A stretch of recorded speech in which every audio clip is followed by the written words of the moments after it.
సంవత్సరంన్నర పూర్తయింది.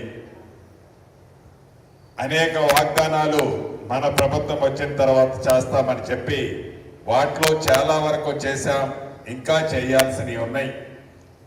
వాటిలో భాగంగానే 200 యూనిట్ల ఉచిత కరెంటు కానీ, 500 రూపాయలకే గ్యాస్ మద్దు కానీ, ఆడబిడ్డల ఆర్టీసీ బస్సులో ఉచిత ప్రయాణం కానీ, సన్న బియ్యం కానీ, పేదోడి పిల్లలు హాస్టల్లో చదువుతుంటే వాళ్ళకి మెస్ ఛార్జీలు 40% పెంచింది కానీ, పేదోడి ఆడబిడ్డ హాస్టల్లో చదువుతుంటే కాస్మెటిక్ ఛార్జీలు ఆ భారం తల్లిదండ్రులుగా మీ మీద పడొద్దని 200% పెంచింది కానీ, ఇంతకుముందు చెప్పిన ఇందిరమ్మ ఇళ్ళు కానీ, ఇలా అనేక కార్యక్రమాలు రాష్ట్ర ప్రభుత్వ పక్షాన మీ అందరికీ అందిస్తున్నాం. అంతేకాదు రైతన్నలకి రైతులు రాజు చేయాలని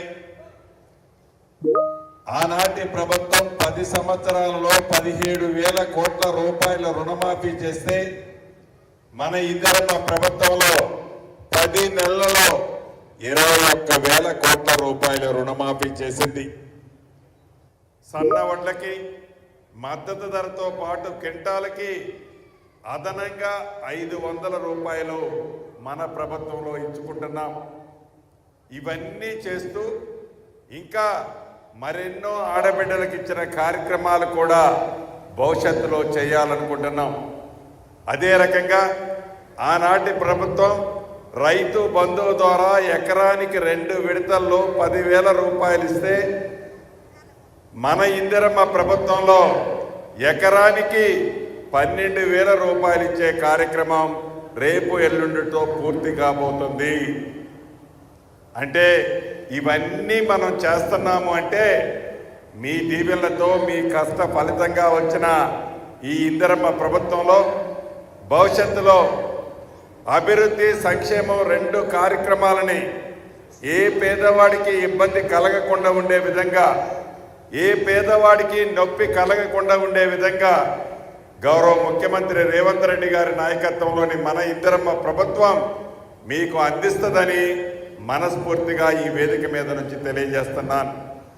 ఇందిరమ్మ ఇళ్ళు విషయానికి వస్తే మొదట విడత కింద ఇప్పుడు మీకు ఇచ్చాం కొన్ని, మళ్ళీ 2-3 నెలల్లో మరొకసారి ఒక 10 రోజుల్లో మళ్ళీ ఇస్తాం, మళ్ళీ 2-3 నెలల్లో మరొకసారి ఇస్తాం. రాబోయే ఈ 3.5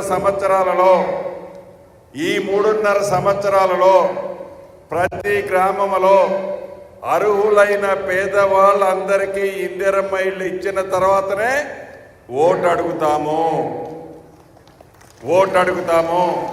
కాబట్టి మా ఆడబిడ్డలు ఎవరు, మా అక్కకు వచ్చింది నాకు రాలేదు, పుల్లమ్మ గారికి వచ్చింది నాకు రాలేదు, ఎంకక్కకు వచ్చింది నాకు రాలేదు అని మీరెవ్వరూ నొచ్చుకోని అవసరం లేదు. ప్రతి పేదవాడికి ఇల్లు ఇచ్చే బాధ్యత ఇందిరమ్మ ప్రభుత్వంలో నాదేనని మీ అందరికీ మనస్ఫూర్తిగా తెలియజేస్తున్నాను. ఇంతే కాకుండా అనేక రోడ్ల గురించి, ప్రభుత్వ హాస్పిటల్లో పేదవాళ్ళకి ఏదైతే కిడ్నీ ప్రాబ్లంతో, కిడ్నీలున్న ఇబ్బందితో డయాలసిస్కి ఇబ్బంది కలుగుతుందని గౌరవ శాసనసభ్యులు గారు, పార్లమెంటు సభ్యులు చెప్పారు. కలెక్టర్ గారిని ఆదేశించాను. ఈ రాబోయే 20-25 రోజుల్లో మీ గుండాల హాస్పిటల్లోనే 2 డయాలసిస్ సెంటర్, 2 డయాలసిస్ ఎక్విప్మెంట్లు ఓపెన్ చేస్తున్నాము. డయాలసిస్ ఇబ్బంది ఉన్న, డయాలసిస్ అవసరమున్న పేషెంట్లు ఎవరైతే ఉన్నారో మీరు అటు కొత్తగూడెమో ఇటు ఇల్లెందో పోవాల్సిన అవసరం లేదు. మీ గుండాల్లోనే రాబోయే రోజుల్లో డయాలసిస్ చేస్తారని చెప్పడానికి మీ మంత్రిగా సంతోషిస్తున్నాను. అంతేకాదు ఇంకా చాలా కార్యక్రమాలు ఈ గుండాల్లో డ్రైన్లు కానీ, రోడ్లు కానీ ఇతరత్ర అడిగారు. ప్రభుత్వ పక్షాన రాబోయే రోజుల్లో వాటిని కూడా కంప్లీట్ చేస్తాము. ఇక ముఖ్యమైనది పోడు భూముల విషయం. ఇది గిరిజనుల ప్రాంతం.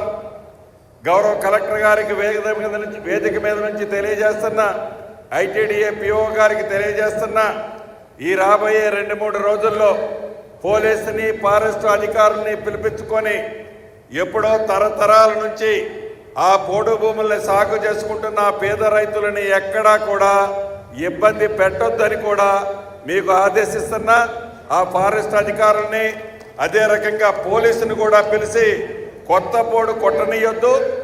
ఎప్పుడైతే తరతరాలుగా చేసుకుంటున్న దాని విషయంలో ఇబ్బంది కూడా కలిగించొద్దని, ఇది పేదోడు ప్రభుత్వమని, పేదోడు కోసం ఉన్న ప్రభుత్వమని మరొక్కసారి ప్రజలకు చెప్తున్నా, కలెక్టర్ గారికి కూడా చెప్తున్నా. కాబట్టి ఇప్పటికే చాలా లేట్ అయింది. మీ దీవెనలతో ఈ ప్రభుత్వం ఉంది. రాబోయే ఏ అవసరం వచ్చినా ఈ ప్రభుత్వం మీకు అండగా ఉంటుంది. అదే రకంగా ఈ కావాలని మనస్ఫూర్తిగా కోరుకుంటూ